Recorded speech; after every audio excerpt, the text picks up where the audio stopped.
नमस्कार साथियों, स्वागत है आपका अपने YouTube चैनल टेक मेहरा पर। जैसा कि आपने थंबनेल पे देख ही लिया होगा, आज हम चर्चा करने जा रहे हैं गुलशन कुमार मर्डर केस।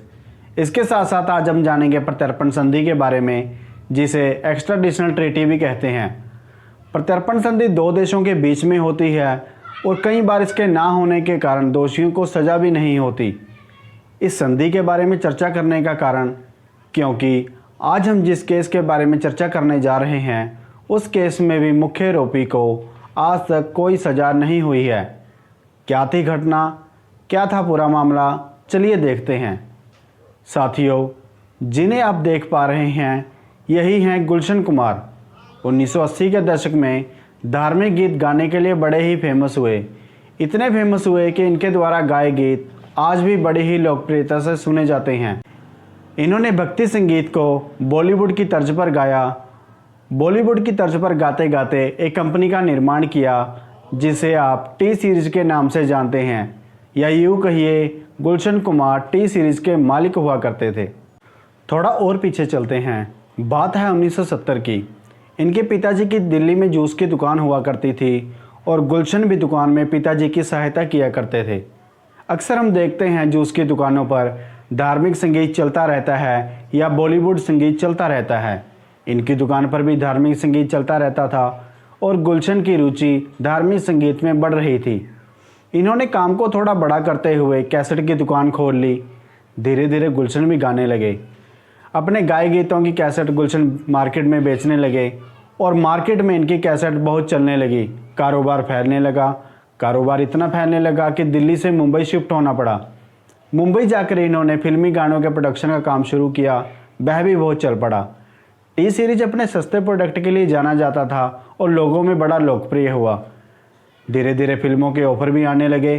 काम इतना ज़्यादा बढ़ गया कि ज़्यादातर गानों में या तो टी सीरीज प्रोड्यूस करता था, या टी सीरीज डिस्ट्रीब्यूट करता था, या टी सीरीज कंपोज करता था। कहते हैं ये न्यू कमर को मौका दिया करते थे और सब कुछ बहुत बढ़िया चल रहा था। एक दिन, तारीख है 12 अगस्त 1997, एक मंदिर के बाहर इन्हें गोलियां मार दी जाती हैं और गोलियां लगती हैं 16। उस समय इंडियन फिल्म इंडस्ट्री का बेताज बादशाह गुलशन कुमार, गोलियां लगने के बाद इन्हें हॉस्पिटल ले जाया जाता है, जहां इन्हें मृत घोषित कर दिया जाता है। इसके बाद इन्हें दिल्ली लाया जाता है और बॉलीवुड की तमाम हस्तियां पहुंचती हैं और इनका अंतिम संस्कार कर दिया जाता है। अब सवाल ये है, किसने गोलियां मारी, क्यों मारी, आइए जानते हैं। इससे पहले यदि आप नए हैं तो चैनल को सब्सक्राइब कीजिए, वीडियो को लाइक कीजिए और बने रहिए हमारे साथ। जैसा कि आप देख पा रहे हैं, गुलशन कुमार के साथ दो नए लोग और हैं। एक है नदीम, दूसरा है श्रवण। नदीम और श्रवण म्यूज़िक डायरेक्टर हुआ करते थे। इन्होंने बड़ी ही फेमस फिल्म आशिकी में म्यूज़िक दिया था और ये फिल्म बड़ी ही फेमस हुई। जब इस फिल्म के गाने बड़े ही फेमस हुए तो गुलशन कुमार, जो कि जाने जाते थे कि वह नए लोगों को मौका देते थे और स्थापित हो चुके चेहरों को अपने साथ नहीं रखते थे। यह उनकी अच्छाई भी थी और शायद बुराई भी। अच्छाई इसलिए क्योंकि ये न्यू टैलेंट को मौका देते थे, और बुराई इसलिए क्योंकि जो लोग इनके साथ आगे बढ़े उन्हें लगता था कि अब उनसे इनकी तरक्की नहीं देखी जा रही, इसलिए गुलशन ने उनका साथ छोड़ दिया। शायद यही गलतफहमी थी कि जिन्हें आप देख रहे हैं नदीम, यही इनकी मौत का सबसे बड़ा कारण बना। आगे बढ़ने से पहले एक करैक्टर और देख लेते हैं। जिन्हें आप देख पा रहे हैं ये हैं रमेश तौरानी, टिप्स कंपनी के मालिक। गुलशन कुमार टी सीरीज़ के मालिक, रमेश तौरानी टिप्स कंपनी के मालिक।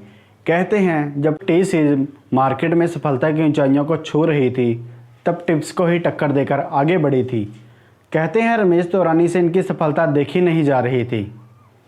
नदीम और रमेश तौरानी दो ऐसे करैक्टर हैं, इनके बारे में आप जान लीजिए। आगे इन्हीं के बारे में चर्चा होने वाली है। अब वापिस आते हैं नदीम पर।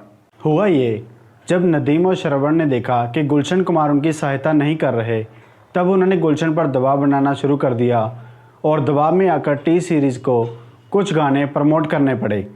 दरअसल नदीम और श्रवण म्यूजिक डायरेक्टर हुआ करते थे, गाते नहीं थे, परंतु एक फिल्म थी आए ज़िंदगी जिसमें इन्होंने गाने गाए थे।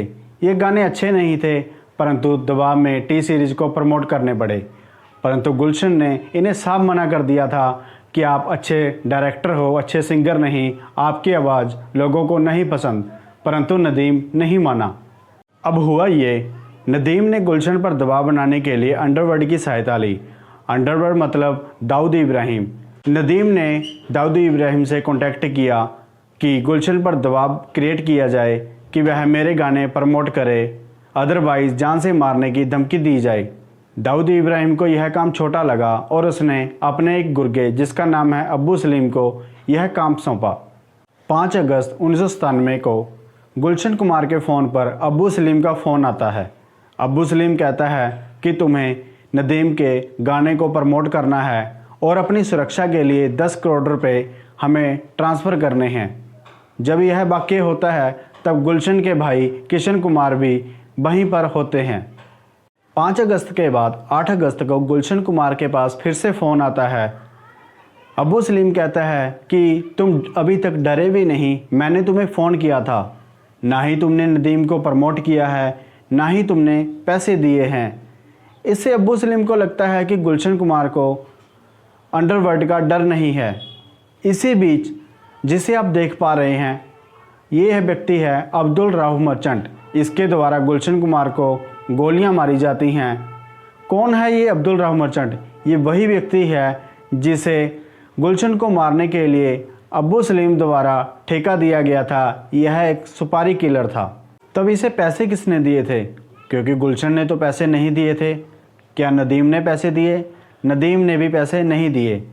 जब इसे गिरफ्तार किया गया तब इसने बताया कि मुझे पैसे रमेश तौरानी द्वारा दिए गए थे। रमेश तौरानी टिप्स कंपनी का मालिक।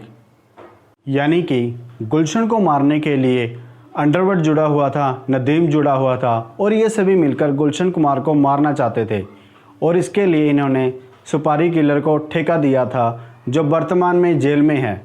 अब सवाल ये है कि क्या इस पूरी घटनाक्रम में सिर्फ इसे ही सज़ा मिली है और इसे जेल में क्यों रखा हुआ है? फांसी क्यों नहीं दे देते? तो हाईकोर्ट का कहना है कि गुलशन को मारने में इसका कोई मकसद नहीं था। यह तो सिर्फ अपना काम करने के लिए आया था। मारना तो कोई और लोग चाहते थे और वह तो नदीम था। नदीम जब गुलशन कुमार को गोलियां लगी यहाँ से यूके चला गया और आज तक वापस नहीं आया। शुरू में बात हुई थी प्रत्यर्पण संधि की, एक्स्ट्राडिशनल ट्रीटी की।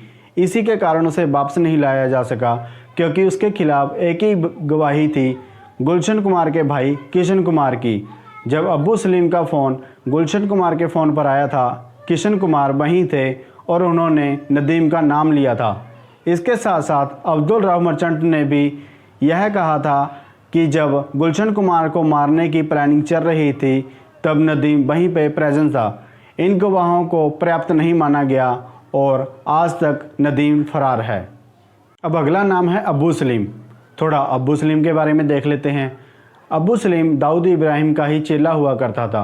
1993 में मुंबई में जो दंगे हुए, दाऊद इब्राहिम उसका मुख्य आरोपी था। दाऊद इब्राहिम ने इस पूरे घटनाक्रम को अंजाम अब्बू सलीम के द्वारा ही दिलवाया। 2005 में जब अब्बू सलीम को इंडिया वापस लाया गया, परंतु उसके ऊपर भी गुलशन कुमार की हत्या का कोई केस नहीं चला।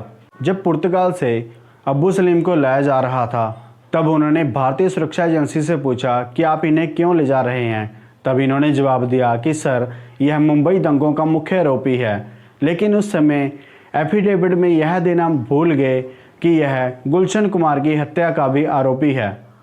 प्रत्यर्पण संधि के अनुसार हमने पुर्तगाली पुलिस को कहा था कि हम इस व्यक्ति को उस हमले के आरोप में लेके जा रहे हैं, अन्य कोई केस इस व्यक्ति पर नहीं है। सुरक्षा एजेंसियों की हुई चूक के कारण आज भी अब्बू सलीम पर गुलशन कुमार की हत्या का कोई केस नहीं चलता, जबकि अब्बू सलीम के कहने पर ही गुलशन कुमार को मारा गया था। अब बचते हैं रमेश तौरानी। पुलिस की चार्जशीट में नदीम का भी नाम था, रमेश तौरानी का भी नाम था। नदीम देश छोड़कर फरार हो गया। रमेश तौरानी गवाहों के अभाव में छूट गए। अब्बू सलीम पर गुलशन की हत्या का कोई केस नहीं चला। तो साथियों, उम्मीद है मेरे द्वारा दी गई जानकारी आपको प्राप्त हुई होगी। अगर जानकारी अच्छी लगी और भी ऐसी जानकारी चाहते हैं तो चैनल को सब्सक्राइब कीजिए, वीडियो को लाइक कीजिए, मिलते हैं अपनी अगली वीडियो में किसी और नए टॉपिक के साथ। तब तक के लिए जय हिंद, जय भारत।